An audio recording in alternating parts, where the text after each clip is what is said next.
With holding tax لے رہے ہیں, یہ سب چیزیں آپ کو نظر آئیں گی. اور یہاں ایٹماسفیئر دیکھیں نا, کون سی انڈسٹری ہے جس کے اوپر فارن انویسٹر آئے. یہاں پہلے آئی پی پیز کا ایک کانسیپٹ تھا, وہ انہوں نے خود ہی پاورز انڈسٹری کو جس طریقے سے کیا وہ آپ کے سامنے نظر آ رہا ہے کہ اپنے فیملی کے جو دوست ہیں ان کو وہ دے دی ہوئی ہے. یہ میاں منشا صاحب ہیں جن کو سب سے پہلے $200 بلین جو پیمنٹ دی گئی تھی اس کے حساب سے وہ جس کو کہا تھا جی پرانے ڈیٹس ہیں اسے دیا گیا. اب اسی طریقے سے اگلی چیزیں نظر آ رہی ہیں. تو یہ ابھی ایٹماسفیئر تو کریٹ کریں, نہ ایٹماسفیئر ہے نہ. چودھری صاحب اگر ایسی صورتحال ہے تو یہ جو گورنمنٹ کہتی ہے کہ اگر دھرنے ہوں گے اور اگر اس طرح کی احتجاج چلے گا تو اس سے پاکستان کے اندر انویسٹمنٹ کا راستہ رک جائے گا, ترقی کا راستہ رک جائے گا, ترقی کا جو چکر ہے وہ روک دیا جائے گا, تو وہ کون سی ترقی ہو رہی ہے جس کا یہ کلیم کر رہے ہیں کہ جی روک دیا جائے گا؟ میں سمجھتا ہوں کہ یہ صرف انفراسٹرکچر پہ اس حکومت کا زور ہے کہ سڑکیں بنائے جائیں اور وہ چیزیں دکھائیں جو عوام کو نظر آ رہی ہوں. وہ چیزیں نہ دکھائیں جس کا عوام کو فائدہ ہو, جیسے ہاسپٹلز ہیں, جیسے آپ کی ایجوکیشن کا مسئلے ہیں, وہ نہیں صرف. اور انرجی ہے, اگر انرجی کرائسس یہ دور کر دیتے تو شاید یہاں انویسٹر آ جاتا. اب انرجی کرائسس ہے, یہاں سے تو لوگ انڈسٹری اٹھا کے باہر لے کے جا رہے ہیں, تو باہر سے کون یہاں آئے گا اور کون سی انڈسٹری؟ دیکھا 2 بیسک انڈسٹری یہاں جس پہ آپ بیس کرتے رہے, وہ ایک ٹیکسٹائل تھی آپ کے پاس, اور دوسری آپ کے اندر جو آتا ہے وہ آ جاتی ہے ایگریکلچر فارم میں. کوئی ایسی کوئی یونٹ لگایا جائے جس میں شوگر کین کا حساب سے شوگر انڈسٹری ہے, دوسری چیزیں ہیں, لیکن شوگر بھی آپ کو امپورٹ کرنی پڑتی ہے. تو میں نہیں سمجھتا کہ ان کی کوئی انڈسٹریل پالیسی ہو یا کیسی ہو. ریئل اسٹیٹ کے اندر ہاں لوگ بہت پیسہ انویسٹ کر رہے ہیں, اور جو فارن انویسٹر یہاں آیا بھی ہے نا وہ اسٹاک ایکسچینج میں آیا ہے. اسٹاک ایکسچینج کی جو انویسٹمنٹ ہوتی ہے that is not a investment, وہ تو ایک سٹا ہے. وہ سٹا جنہوں نے کھیل لیا, اس پیسے کما کے باہر نکل گئے. اچھا صاحب ہمیں یہاں بریک لینی ناظرین, یہاں بریک لیتے ہیں. جب میں بریک کے بعد واپس آؤں گا تو مزید اس موضوع پر بات کریں گے, ہمارے ساتھ رہیے گا.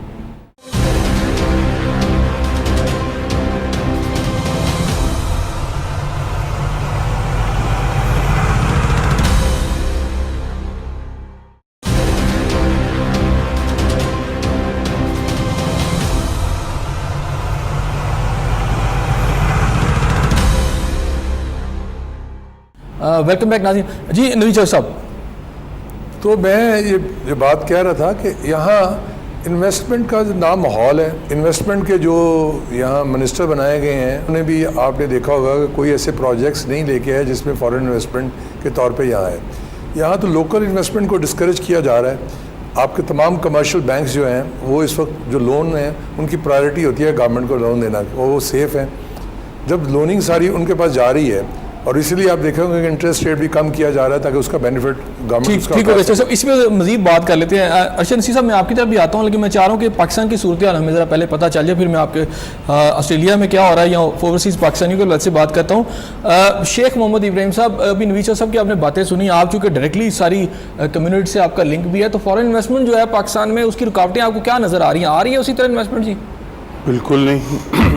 اس میں سب سے پہلی جو پرابلم ہے کہ گورنمنٹ نے ایسا انوائرمنٹ ہی ابھی تک نہیں دیا کہ جس سے کوئی انویسٹر پاکستان میں آئے. جیسا کہ چودھری صاحب نے کہا, نہ پالیسیز ایسی ہیں نہ سوچ ایسی ہے.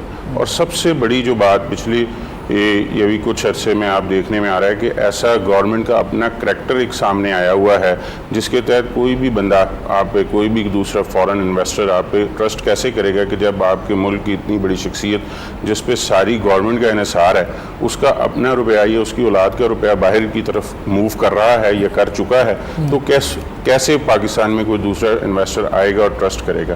دوسری بات یہ ہے کہ جو ہماری گورنمنٹ کی سہولیات کا جو انویسٹر کو دینے کا جہاں تک تعلق ہے, تو یہ ورلڈ بینک کی رپورٹ ہے کہ پاکستان پرویز مشرف کے دور میں ایزی ڈوئنگ بزنس میں جو تقریباً 128-125 نمبر پہ تھا, اور پیپلز پارٹی کے دور میں وہ 132 میں تھا, اس وقت وہ 138 یا 140 میں جا کے موو کر رہا ہے, اور ٹوٹل نمبرز جو ہیں وہ 157 کے قریب, اور نیچے گر گئے, اور نیچے گرتا جا رہا ہے. اور آپ اگر یہ گورنمنٹ نے ایک نیا ایک سسٹم بنایا ہوا جی کہ دوسرے جو فورن ادارے ہیں جی, ہماری رینکنگ اتنی اچھی ہو گئی ہر دفعہ ایک نئے ادارے کے ساتھ, جی اس نے ہمیں اتنے پازیٹیو نمبرز دے دیے ہیں, یہ ادارہ کہہ رہا ہے کہ پاکستان بڑی سہولت ہے. دراصل وہ ادارے آپ کی ٹیکس کلیکشن اور آپ کی جو ریزروز ہیں ان کو دیکھ کے آپ کو مارک کر رہے ہوتے ہیں. بیسیکلی انفیکٹلی وہ یہ نہیں دیکھ رہے کہ آپ کے وہ جو ٹیکس کے جو کلیکشن ہے وہ کیا ہے, آپ نے تمام انڈسٹریز کے ٹیکسٹائل کے ایکسپورٹ کے ریفنڈز روکے ہوئے ہیں, آپ نے لوکل جو انڈسٹری ہے اس کے جو آپ کے ٹیکس ریفنڈز بنتے ہیں جو ایکسپورٹرز نہیں ہیں وہ آپ نے روکے ہوئے ہیں. اگینسٹ اس کے پاکستان کا جو انویسٹر ہے جو یہاں پہ بیٹھا ہوا ہے اس کی انویسٹمنٹ بڑھ گئی ہے. آپ نے اگر کسی کمپنی کے جو پیسے ہیں وہ روکنے شروع کر دیے ہیں ان کے ٹیکس ریفنڈس, تو ان کا کیپٹل ورکنگ کیپٹل کم ہوتا ہے اور اس کو بینک سے بورنگ کرنی پڑتی ہے. یہ بیسیکلی ایک اوور لوڈ برڈن ہے اس انڈسٹری کے اوپر یا اس کاروباری آدمی پر جو یہاں پہ کام کر رہا ہے. اور فارنر والا جب آتا ہے وہ ہر چیز کو اسیس کرتا ہے, وہ باہر سے آنے والا جو پیسہ لے کے آ رہا ہے اس نے ہر چیز کو اسیس کرنا ہے کہ آپ کس قسم کا انوائرمنٹ دے رہے ہیں. سیکیورٹی ایشوز تو چلے ہم کہتے ہیں کہ پہلے سے بہتر ہوتے جا رہے ہیں, لیکن جو دوسرے آپ اس کی انویسٹمنٹ جو ہے اس کو گروتھ کیسے ملنی ہے. آپ نے انرجی سیکٹر میں بہت شور مچا رہے ہیں جی ہمارے پاس یہ گروتھ ہے یہ گروتھ ہے, جیسا کہ چوہدری صاحب نے کہا اس پہ بڑی گروتھ ان کے اپنے لوگوں کے پاس ہے, یا ایسا آپ نے اتنا بڑا پروفٹ ریشو انرجی سیکٹر میں دے دیا ہے, ٹیرف اتنا ہائی کر دیا ہے کہ کوئی بھی سیکیور انویسٹمنٹ وہیں پہ آئے گی, ہر ایک بندہ اپنی انویسٹمنٹ کر لے گا. لیکن اس کے علاوہ آپ دیکھ لیں کسی سیکٹر میں, یہ گورنمنٹ سے ایک سوال کیا جا سکتا ہے کہ آپ کوئی ایک سیکٹر, جب یہ کہتے ہیں کہ جی فارن انویسٹمنٹ آئی ہے تو کوئی ایک سیکٹر کوئی ایک پن پوائنٹ کر سکتے ہیں یہ کہ اس سیکٹر میں پہلے اتنی تھی اب اتنی. ڈائریکٹ انویسٹمنٹ کہتے ہیں نا جی کہ وہ تھوڑی زیادہ ہے, جس کا اظہار نوید چوہدری صاحب نے بھی کیا, سے فائدہ اٹھا کے اپنا انویسٹمنٹ لے کے باہر چلا گیا. پاکستان کو اس انویسٹمنٹ کا فائدہ ہے, عام آدمی کو اس انویسٹمنٹ کا فائدہ ہے جو کسی انڈسٹری میں آتی ہے, جو کسی انفراسٹرکچر پہ کہیں پہ پیسہ لگ رہا ہے. یہ خود پیسہ وہاں لگا رہے ہیں جہاں سے لوگوں کو یہ ووٹ لے سکیں. اور وہ دوسری بات یہ ہے کہ ہم اس کو آسان الفاظ میں کہتے ہیں کہ دکھا کے بیچنے والا حساب ہے کہ روڈز بنا دیں یہ لوگوں کو کہ ہم نے یہ کیا. جو آپ کو ہاسپٹل ہے, جو آپ کا ایجوکیشن سسٹم ہے, یہ شاید اس گورنمنٹ میں پے بیک نہیں کرتا لوگوں کو, یہ نسلوں پہ پے بیک کرے گا. انہوں نے فوری طور پہ موٹر ویز بنا لے, میرپور جائیں موٹر وے, آزاد کشمیر جائیں موٹر وے دے دیتے ہیں آپ کو, کے پی کے جائیں موٹر وے دے دیتے ہیں. کہیں جا کے یہ تو نہیں کہتے ہم آپ کو ہاسپٹل دے دیتے ہیں آپ زندہ تو رہ سکیں. آپ لوگوں کے پاس حالات تو دیکھیں نا, یہ تو ایک دوسری بحث ہے. لیکن اگر ہم انویسٹمنٹ کی طرف دیکھیں تو میرا نہیں خیال کہ اس وقت کوئی بھی پالیسی گورنمنٹ کی کہیں سے ایسی ہو کہ جو آپ یہ سمجھیں کہ جی پراپر انویسٹمنٹ لوگوں کو موٹیویٹ کر سکتی ہے اس پالیسی کے تحت کہ لوگ آ سکیں. ٹھیک ہو گیا. ارشد صاحب آپ کی طرف آؤں گا, یہ بتائیے گا کہ آپ یہ جیسے بٹ صاحب نے بھی بتایا, نوید چوہدری صاحب نے بھی بتایا, آپ وہاں پہ ہیں آسٹریلیا میں بھی آپ نے دیکھا تو یہ بڑے کلیم کرتے ہیں. میاں صاحب وہاں باہر بھی گئے اور اس کے علاوہ میاں شہباز شریف صاحب بھی جا کے باتیں کرتے رہے, چوہدری نثار صاحب نے بھی وہاں جا کے پاکستانیوں کو باہر جا کے یہ کہا کہ انویسٹمنٹ پاکستان میں لائیں. تو کیا وجہ ہے کہ پاکستانی بھی اور جو دیگر لوگ ہیں پاکستان میں انویسٹمنٹ نہیں لا رہے؟ جی میرے دونوں احباب جو میرے ساتھ بیٹھے ہیں انہوں نے کافی حد تک باتیں جو ہے وہ روٹین ورک میں باتیں چل رہی ہیں. 30 سال سے میں بھی سن رہا ہوں کہ الزام تراشیاں, اور ایک آپ کی حکومت ہوتی ہے آپ کچھ کر نہیں پاتے, اپوزیشن والے اپنی باتیں کرتے ہیں. یہ ایک روٹین ورک ہے. اصل میں مسئلہ کہاں پہ ہے؟ اوورسیز پاکستانی کا, آسٹریلیا کا مسئلہ کیا ہے؟ کہ جتنے بھی لوگ ہم گفتگو کرتے ہیں نا جی, یہ ہم نے اپنے آپ کو اس انداز میں مظلوم بنا دیتے ہیں اور حکومت میں آتے ہیں تو شیر بن جاتے ہیں. اصل پرابلم ہے ٹرسٹ بلڈنگ. پاکستانی جو اوورسیز پاکستانی رہ رہے ہیں دنیا کے ہر جس خطے میں رہ رہے ہیں ان کو سیاسی حکومتوں پہ ٹرسٹ نہیں ہے.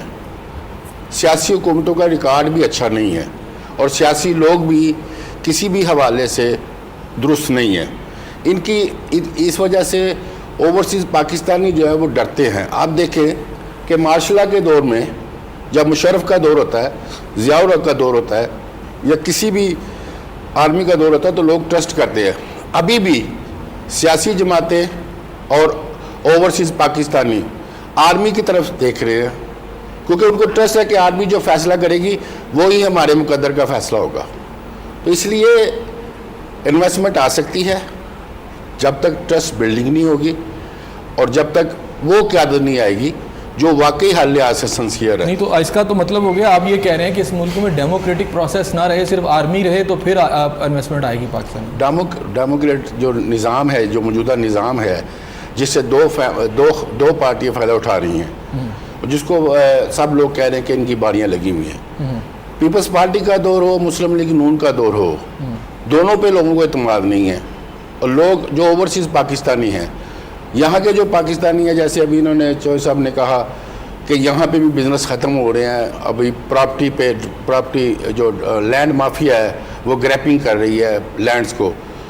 تو میں یہ سمجھتا ہوں اوورسیز پاکستانی, آسٹریلین پاکستانی, دنیا میں بے شمار پاکستانی اپنا پیسہ یہاں لانا چاہتے ہیں, سیاسی لوگوں کی وجہ سے, سیاسی حکومتوں کی وجہ سے, کہ ان کے مستقبل کا کوئی پتہ نہیں ہوتا کہ یہ کیا کر رہے ہیں. دوسرا, ان پہ ایلیگیشن اتنے سنگین ہیں کہ یہ دونوں ہی جماعتیں جو ہیں اس وقت یہ عوام کا اعتماد کھو چکی ہوئی ہیں. اب یہ جو حکومت کر رہے ہیں یہ اپنے طریقہ واردات اور اپنے جو ان کو لوگوں کو غلامی کی طرف لے جا رہے ہیں, مظلومی کی طرف لے جا رہے ہیں. حقیقت میں نئی قیادت کی ضرورت ہے, ایسی قیادت جو پاکستان کی بلڈنگ کے لیے اور پاکستان کو مضبوط بنانے کے لیے اوورسیز پاکستانیوں کا اعتماد بحال کرے. ہمیں کئی بار لوٹا گیا ہے پاکستانیوں کو, جو اوورسیز پاکستانی ان کو کئی بار لوٹا گیا ہے, کبھی کچھ نعرہ لگا کے, کبھی کچھ. سب سے پہلے پاکستان, پھر اس کے بعد پاکستان بناؤ, پاکستان بچاؤ. تو جناب والا ضرورت یہ سمجھ کی ہے کہ یہ روایتی طریقہ کار کو چینج کرنا ہوگا. بڑی اہم بات کی نوید چوہدری صاحب, یہ ارشد صاحب نے تو بڑی اہم بات کر دی. وہ تو دونوں جو پولیٹیکل جماعتیں اس پہ ٹرسٹ ہے, وہ کہا جی بڑا لیول اس کا گیپ ہے ٹرسٹ لیول کا, اور پاکستانی سمجھتے ہیں لوٹ لیا جائے گا انہیں. دیکھیں بات یہ ہے کہ ارشد صاحب نے جتنی باتیں کی ہیں اور جو باتیں بھی ہیں انہوں نے وہ باتیں کی ہیں جس کی ایک پرسیپشن بنا دیا گیا ہوا ہے پاکستان کے اندر اور باہر بھی, کہ جو سیاسی پارٹیاں ہیں یا جمہوری پارٹیاں ہیں وہ ڈیلیور نہیں کرتی, اور جو کنٹرولڈ جمہوریت کے بانی ہیں اس ملک کے اندر وہ ہمیشہ آگے دیتے ہیں. میں سمجھتا ہوں اگر ارشد صاحب نے اسٹیٹسٹکس دیکھی ہوں تو پھر یہ ایسی بات نہ کرتے, کیونکہ انہوں نے پرسیپشن پہ بلیو کیا ہے کہ میڈیا کے اندر جو چیزیں آئی ہیں اس کے بلیو کیا ہے, ایسے نہیں ہے. جب بھی یہاں ایوب خان صاحب سے شروع کریں تو 10 سال ایوب صاحب نے یہاں گزارے. 10 سال ایوب خان صاحب نے جب حکومت کرنے آئے تو اس وقت پوری دنیا میں ایک ایسی چینج آ رہی تھی کہ انڈسٹریل گروتھ آ رہا تھا پوری دنیا کے اندر. ہمارے ہاں بھی اسی حساب سے انڈسٹریل گروتھ آنا تھا, لیکن ہماری بدقسمتی دیکھیں کہ اے ون مین شو تھا. انہوں نے یہ نہیں سوچا کہ ہماری انڈسٹری کون سی آ جائے, انہوں نے یہاں اسمبلنگ پلانٹ پہ زور دیا نہ کہ بیسک انڈسٹری پہ. اگر اس وقت اسٹیل مل لگ گئی ہوتی تو شاید آج یہاں حالات بہت بہتر ہوتے. یہاں پاکستان کے اندر مجھے آج بھی یاد ہے کہ بٹن بنانے کی بجائے بٹن کاج کرنے کی مشینیں لگوائی گئی, گھر گھر میں ہوم انڈسٹری بڑھ گئی ہے جی. تو ساری بیسک پالیسیز وہاں ایسی بن گئی جس کا وقتی طور پہ تو لوگوں نے بہت دیکھا کہ بڑے رہل پیلا ہے, بڑے پیسے ہیں, لیکن اس کا آپ کی اکانومی پہ بہت اثر پڑا جا کے. اور اسی طرح ضیاء الحق صاحب کا دور دیکھ لیں, وہ بھی 10 سال میں جو رہا ہے اس کے اندر کیا چیزیں ہوئیں وہ آپ کے سامنے ہسٹری چھپی نہیں. پھر مشرف صاحب کا دیکھ لیں, ٹرکل ڈاؤن اکانومی, یہ کانسیپٹ لے کے آئے تھے مشرف صاحب کہ جی اوپر سے پہلا بڑھا ہوگا نیچے آئے گا تو جائے. وہ ٹرکل ڈاؤن اکانومی کیا تھی کہ جی موبائل سسٹم کو بڑھایا جائے, اور یہ چیزیں. دیکھیں آپ کی انڈسٹری گروتھ جو رکاوٹ ہے نا وہی 3 سال آپ اٹھا کے دیکھ لیں وہ آپ کی گروتھ کو روکنے والے ہیں. انہوں نے وقتی طور پہ تو بوم آپ کو دکھا دیا بونس ووچر اسکیم دے کے, کوئی ایسے لوپ آف دے کے, لیکن اس کا افیکٹ آتا ہے فیوچر پہ. جب کوئی پولیٹیکل پارٹی آتی ہے تو اس کو پورے فیوچر آف کنٹری کا دیکھنا پڑتا ہے. جب ہم آئے پچھلے 5 سال میں تو ہمارے پاس بہت اختیارات تھے. صدر کے طور پہ اسد زرداری چاہتے تو آرام سے زندگی گزارتے اور آنے والے 15-20 سال کے لیے سوچتے کہ مجھے تو آرام سے جیتنا ہے تو میں جیتتا رہتا. لیکن نہیں, انہوں نے اپنی ساری پاورز جو ہے وہ پارلیمنٹ کو دے کے ایک سسٹم کو ٹھیک کرنے کی کوشش کی. انہوں نے 18ویں ترمیم لا کے تمام پاورز صوبوں کو دے کے تو ایک سوچ کو ختم کیا. یہاں جو سوچ تھی سپریشن کی موومنٹ, اس کو ختم کی کہ بھی لوگ محرومی کا شکار نہ رہیں. وہ سوچ کو لے کے آگے چلے. ہاں اس کے آؤٹ کم جو ہے وہ فوری طور پہ ثمرات نہیں آتے, لیکن ثمرات اس کے ہوتے ہیں وہ آرام سے گریجولی آتے ہیں. جیسے یہاں ابھی شیخ صاحب نے بات کی اور شیخ صاحب نے بالکل ٹھیک کہا کہ آپ وہ چیزیں بنانے کے چکر میں رہیں گے کہ جو دیکھیں مثلا میں نے میٹرو بنا دی اور لوگ دیکھا جی کیا بات ہے جی خوبصورت میٹرو جا رہی ہے, بھول جائیں کہ میں نے کھانا کیا ہے, بھول جائیں کہ لوگ آج بجلی کا بل دینے کے لیے مجبور ہو جاتے ہیں کہ ان کے پاس پیسے نہیں ہوتے. کئی لوگوں کے گھروں میں صرف بجلی کے بل کے پیسے ہوتے ہیں تو باقی کھانے پینے کے تو پیسے ہیں ہی نہیں ہیں. تو یہ سوچ کون تبدیل کر سکتا ہے؟ وہ پولیٹیکل پارٹی سوچ کرتی ہے جب پارلیمنٹ کے اندر اس کی ڈسکشن ہوتی ہے, ٹھیک ہو گیا, اس کے اوپر چیک اینڈ بیلنس ہوتا ہے. اسی پہ شیخ ابراہیم صاحب آپ بھی بتائیں, یہ جو ارشد صاحب نے ایک نیا بیچ میں پوائنٹ ریز کیا ہے اور اگرچہ کہ وہ کلیئر کر رہے ہیں نوید چوہدری صاحب, لیکن ایک بات ضرور ہے کہ یہاں سر محل کی بھی باتیں ہوئی اور پاناما لیکس بھی. تو جب پولیٹیکل جماعتوں کی لیڈرشپ کے اوپر کرپشن کے اتنے بڑے الزامات ہوں گے آپ ایک انڈسٹریلسٹ لے ہیں، تو یہ جو بات ہے کہ جی فوجی حکومت جب آتی ہیں تو فورن انویسٹمنٹ اور خاص طور پر پاکستانیوں کا ٹرسٹ بڑھ جاتا ہے، یہ کس حد تک پرسیپشن ٹھیک ہے؟ نہیں، میرا نہیں خیال کہ یہ اتنی ٹھیک پرسیپشن ہے، کیونکہ ہاں آپ یہ دیکھیں کہ کبھی ایسا نہیں ہوا کہ انفارچونیٹلی بہت بڑی کوئی انویسٹمنٹ، کوئی بہت بڑی چینج آ گئی ہو۔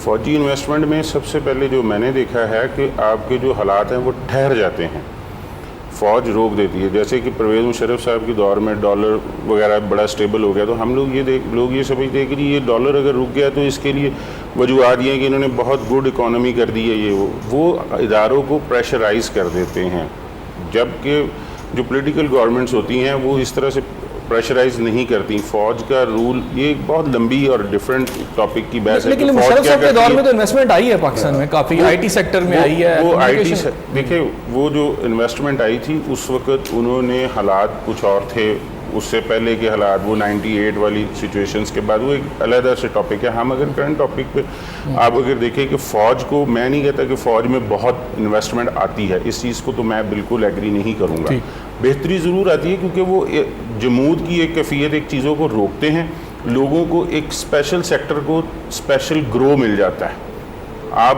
ایک یہ کہہ لیں کہ ایک اسپیسیفائڈ لمٹس کے اوپر جا کے آپ کو ترقی بہت تیزی سے نظر آ رہی ہوتی ہے، لیکن وہ پھر وہی بات ہوتی ہے کہ ایک اسپیشل کلاس کا پیسہ بڑھ رہا ہوتا ہے۔ اس وقت بھی کچھ ایسی ہی صورتحال ہے کہ ایک اسپیشل کلاس کا پیسہ ہی بڑھ رہا ہے، لیکن ہم یہ جو میں انویسٹمنٹ یا میں گروتھ مانتا ہوں، اس میں مانتا ہوں جس میں لے مین اور نیچے والے طبقے کو بھی فائدہ ہو رہا ہو، تو وہ پولیٹیکل دور میں آتی ہے، وہ پولیٹیکل دور میں شروع ہونی چاہیے ہوتی ہے، لیکن انفارچونیٹلی اس وقت جو میرا پوائنٹ ہے کہ وہ اس پولیٹیکل دور میں بھی نہیں ہو سکی۔ ان کے وعدے بہت زیادہ تھے، یہ جو انہوں نے وعدے کیے تھے، آپ کو شاید وہ چنیوڑ یاد ہوگا کہ جی جب میاں صاحب نے کہا تھا کہ چنیوڑ میں سے پتہ نہیں کیا کیا ذخائر نکل آئے ہیں، تانبا نکل آیا، ہم یہیں سے سارے ملک کے قرضے اتار دیں گے۔ وہ قرضے اتارنے کیا تھا، وہ ریکارڈ ٹائم کے قرضے بڑھ گئے 3 سال میں۔ تو اصل میں بات یہ ہے کہ یہ جو چوہدری صاحب نے بھی کہا ڈنگ ٹپاؤ پالیسی، جو وقت گزار رہے ہیں، کوئی ان کے پاس پالیسی نہیں ہے۔ یہ اوورسیز بیٹھے پاکستانی بھائی جو ہیں ہمارے، اور جو اوورسیز انویسٹر ہے، یہ لوگوں کو پالیسیز چاہیے، سٹیبلٹی چاہیے۔ یہاں پاکستان میں سب سے بڑی پرابلم ہمیشہ، وہ پولیٹیکل دور ہو، وہ آپ کا آرمی کا دور ہو، کوئی بھی دور ہو، اس میں آپ لانگ ٹرم سوچ ہی نہیں سکتے۔ یہ دیکھیں، ابھی ایک ریسنٹلی واقعہ ہے کہ جب گورنمنٹ شروع ہوئی تھی، انہوں نے 2 سال کے لیے پراپرٹی کو کہا تھا کہ آپ 2 سال کے لیے پراپرٹی رکھیں، 2 سال بعد بیچ دیں، آپ سے گین ٹیکس نہیں لیا جائے گا، کچھ نہیں پوچھا جائے گا۔ اس بجٹ میں جو بندے نے 2 سال کا رکھا اس کو اٹھا کے 5 سال کر دیا، اس کی انویسٹمنٹ جو 2 سال کے لیے بک ہونی تھی وہ 5 سال کے لیے بک ہو گئی، اب نیگوشیٹ کر کے اس کو 3 سال پہ لے آئے ہیں۔ لیکن یہ چیزیں جب گورنمنٹ ایک دفعہ کرتی ہے، دنیا میں اب دبئی میں ٹیکسز چینج ہو رہے ہیں یا دنیا میں کہیں چینج ہوتے ہیں، وہ 2 سال پہلے 1 سال پہلے لوگوں کو بتانا شروع کرتے ہیں کہ ہم لوگ یہ تبدیلی لائیں گے، اس کا یہ رزلٹ نکلے گا۔ ایجوکیٹ کیا جاتا ہے لوگوں کو، ٹھیک ہو گیا، ایجوکیٹ ہمارے کیا جاتا ملک میں ایجوکیٹ ہی نہیں کر رہے کسی چیز۔ ارشد صاحب، یہ ہمارا ایک ہوسٹ آف ہماری ایمبیسیز بھی ہیں اور کونسولیٹس بھی ہیں، ان کا رول کیا ہے فورن انویسٹمنٹ میں؟ ہماری جو ابراڈ جو ہماری ایمبیسیز ہیں، یہ کوئی کرتی ہیں پاکستانیوں کو یا فارنرز کو کہ جی انویسٹمنٹ آئے؟ میں جی آپ کے اس سوال پہ بعد میں، اچھا میں آپ کی طرف آتا ہوں، مجھے یہاں بریک لینی ہے، بریک کے بعد آپ ہی کی طرف واپس آتا ہوں۔ ناظرین، یہاں بریک لیتے ہیں، جب میں بریک کے بعد واپس آؤں گا تو ہم ارشد نسیم بٹ چلیں گے، ہمارے ساتھ رہیے گا۔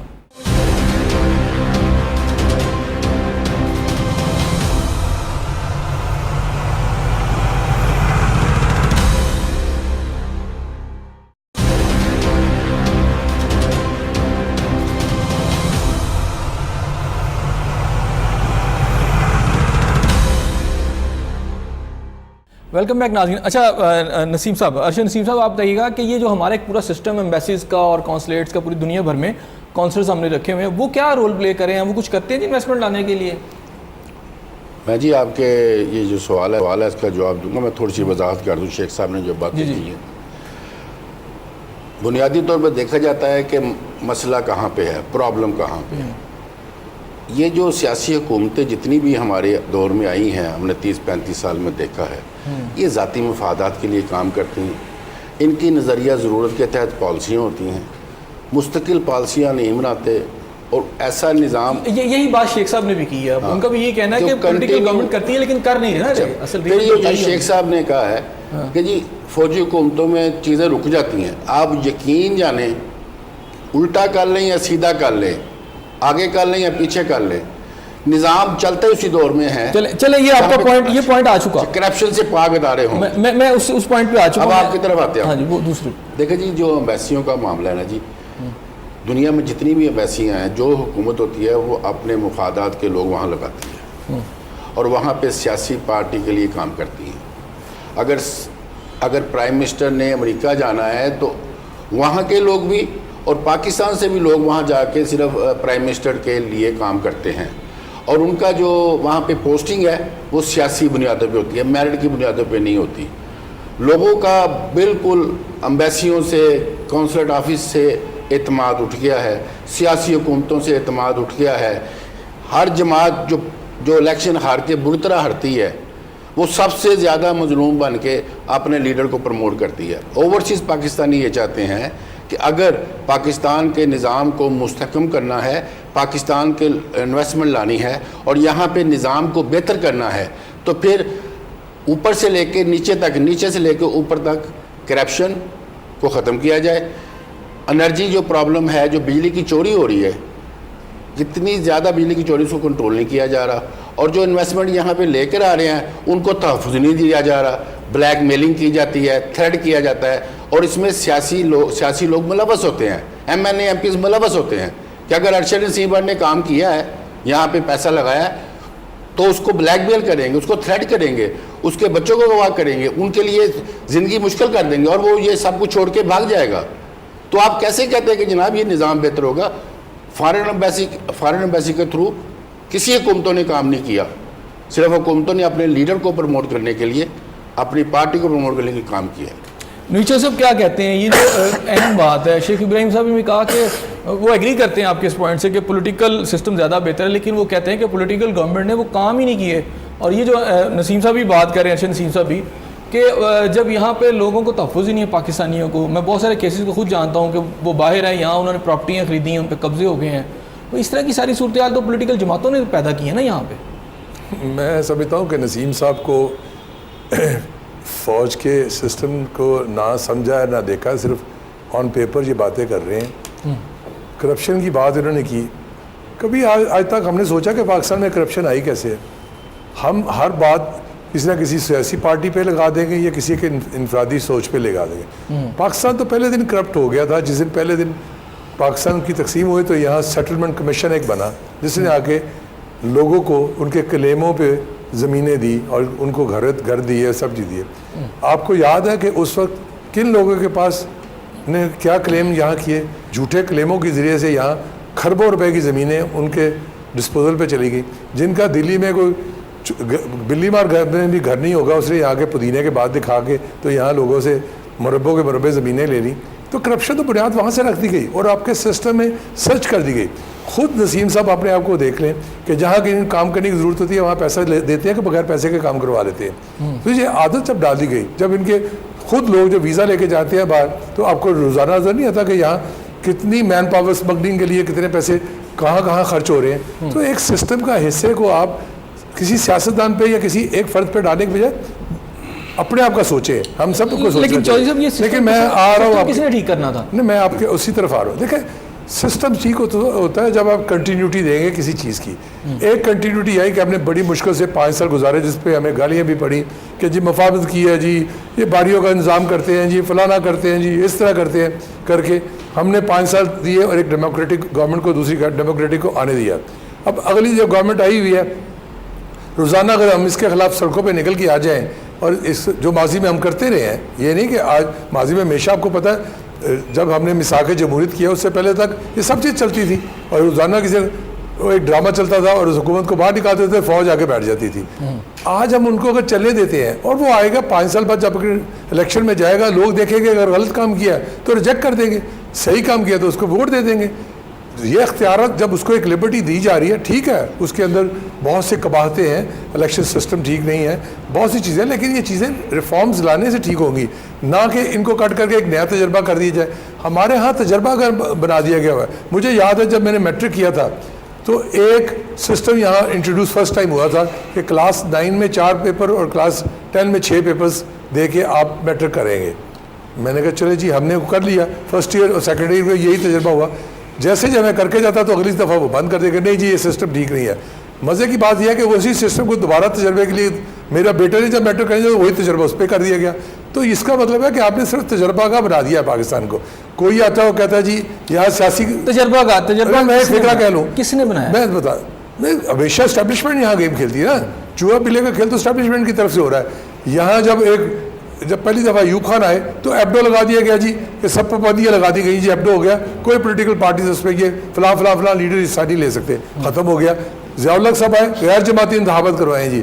یہاں جماعتی انتخابات میں لیڈروں کو بڑا کرتے ہیں جی, لیڈروں کو بڑا کرتے ہیں. غیر جماعتی انتخابات کرائے, آج اس کی ورس پوزیشن آپ کو نظر آ رہی ہے. انہیں بھی بعد میں ایک لیڈر بنانا پڑا محمد خان جنیجو, جس نے آ کے کرپشن کی بنیاد رکھ دی اس سسٹم کے اندر جب اس نے M N A M P A کو ڈیولپمنٹ فنڈ دینے شروع کیے. اور وہ بنیاد ایسی رکھی کہ آج بغیر ڈیولپمنٹ فنڈ کے کوئی M N A M P A چل ہی نہیں سکتا. مشرف صاحب آئے, انہوں نے کہا جی نہیں یہاں تو پڑھے لکھے لوگ ہونے چاہیے. گریجویٹ اسمبلی آ گئی تو گریجویٹ اسمبلی نے کیا دیا وہ آپ کے سامنے ہے. یہاں بات کی گئی جی مشرف صاحب کے دور میں بڑے پیسے آئے. کیا پیسے آئے؟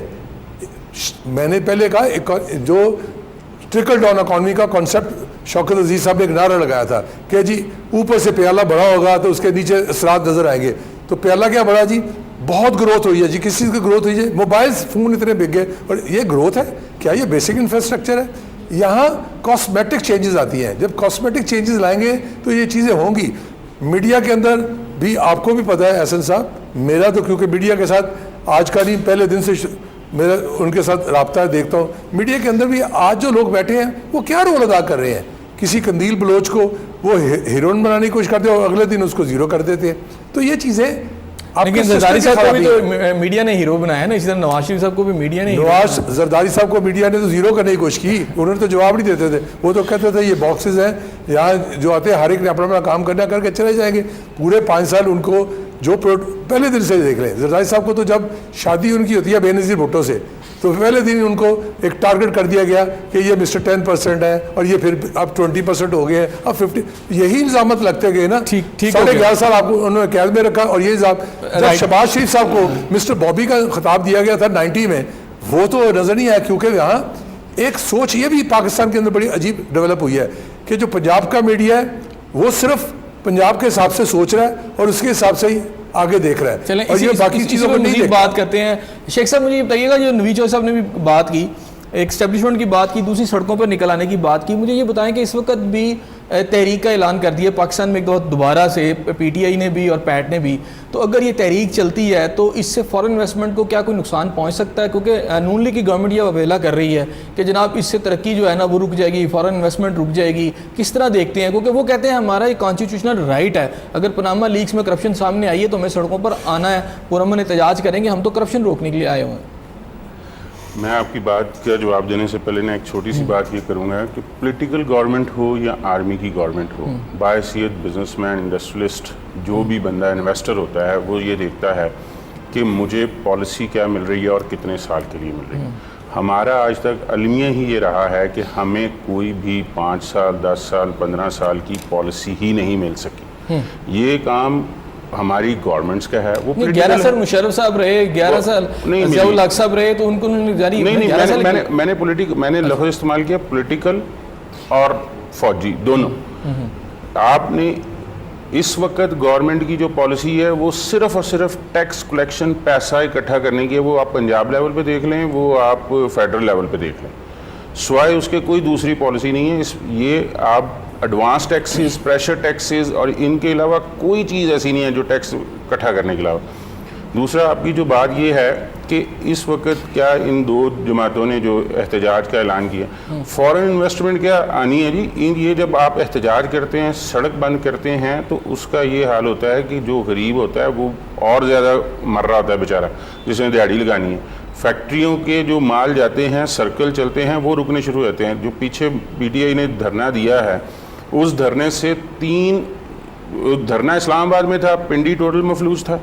اس کے اثرات کے پی کے تک تھے کہ جو آپ کی ٹرانسپورٹ ہے وہ ٹوٹل رک جاتی ہے, لوگ اوور برڈن ہوتے ہیں, اور جو آپ کا سرکل ہوتا ہے اور ہر آدمی محتاط ہو جاتا ہے. جو آپ کی سرکولیشن میں روپیہ ہوتا ہے وہ رکنا شروع ہو جاتا ہے. یہ صرف فارن انویسٹمنٹ ہی نہیں, یہ تو آپ کی لوکل انویسٹمنٹ کو خراب کر رہے ہوتے ہیں. ہر چیز کا ایک طریقہ کار ہے, پروٹیسٹ کیا جائے. آپ کے پاس اسمبلی ہے, آج تک میاں عمران خان صاحب جا کے اسمبلی میں کتنا کہ بولے ہیں گورنمنٹ کے خلاف, آج تک انہوں نے کس ٹاپک پہ جا کے گورنمنٹ کے اوپر اپنی کوئی پراپر کمپریہنسو رپورٹ پیش کی ہے کہ گورنمنٹ نے یہ وہ تو کیا. کافی ڈیٹیلز میں بتاتے رہتے ہیں. وہ بھائی جان وہ جو جلسوں میں کھڑے ہو کے پارلیمنٹ جو ہے وہ انفیکٹو ہو چکی ہے, اس کو کہ وہاں سے پھر چھوڑ دیں ان کو, وہ پھر پارلیمنٹ کو اپنے ساتھ کیوں رکھتے ہیں.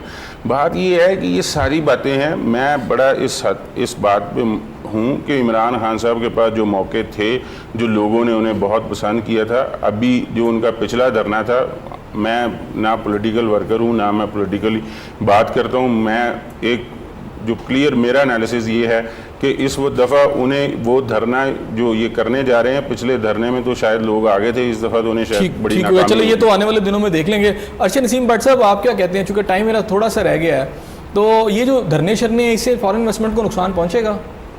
جی وہ تو ایک صاف سی بات ہے, ملک چل نہیں رہا, ملک کا نظام مفلوج ہوا ہے, سسٹم کوئی ہے نہیں, لوگوں کا ٹرسٹ ختم ہو گیا ہے, ہر سطح پہ کرپشن ہے, ہر سطح پہ جو ہے وہ لوگوں کے ساتھ زیادتی ہو رہی ہیں. تو اس سے کچھ فرق نہیں پڑتا ہے, دھرنے ہوں اور یہ جلسے جلوس ہوں, نظام جو ہے ہی نہیں, نظام ہے ہی نہیں. آپ کو ہر سطح پہ نظام میں خامیاں نظر آ رہی ہیں, پرابلم نظر آ رہی ہے. پولیٹیکل نظام بھی کرپٹ ہے پورا. 20-20 کروڑ روپے میں ایم این اے کی ٹکٹ اور سینٹ کی ٹکٹ بک رہی ہے. ہمیں آفر ہوتی ہے آسٹریلیا میں, آپ دیں جی 20 کروڑ پہ آپ کو سینٹر بنا دیتے ہیں. اور یہ نظام اوپر سے لے کے نیچے تک جو بنا ہوا ہے, اس نظام کے اوورسیز پاکستانی سخت خلاف ہے. کیوں زیادہ لوگ پی ٹی آئی میں ہیں؟ تمام overseas Pakistani P T I میں اس لیے ہے کہ وہ ریالٹی بیس بات کرتے ہیں, وہ عوام کی بات کرتے ہیں, وہ اس چیز کو ٹارگٹ کر رہے ہیں جو عوام کی پرابلم ہے. اور یہ لوگ آپس میں مل جل کے عوام کے مفادات کے لیے کام نہیں کر رہے. آپ کو اس گورنمنٹ سے امید نہیں ہے کہ یہ انویسٹمنٹ لائے گی, ملک کے اندر ترقی ہوگی؟ سر میں تو کہہ رہا ہوں کہ نظام ہی نہیں ہے, اس نظام کی طرف توجہ ہی نہیں ہے. جتنے بھی ڈیلیگیشن یہاں سے جاتے ہیں وہ سب بلشٹ ڈیلیگیشن ہے, اپنا ٹریڈ کے لیے جا رہے ہیں. جو ادھر سے آتے ہیں وہ سب بلشٹ ہے. اس کے بارے میں تحقیقات کی نہ جائے. لاکھوں کروڑ روپیہ ڈیلیگیشن پہ حکومتیں بہت شکریہ, بہت شکریہ. ناظرین آپ نے میرے شرکا کی باتیں سنی. بات یہاں یہی ہے کہ جو اس ملک کے کی سوچنے والی بات ہے کہ اگر ایم این اے اور سینیٹرز کی جو ٹکٹیں ہیں وہ 10-10, 15-15 کروڑ روپے میں بکیں گی تو پھر وہاں فورن انویسٹمنٹ کیسے آئے گی؟ پورا نظام تبدیل کرنے کی ضرورت ہے. اس دعا کے ساتھ کہ اللہ تعالیٰ آپ کو اپنی رحمتوں کے سائے میں رکھے. اپنے میزبان احسن ضیاء کو اجازت دیجیے. اللہ حافظ.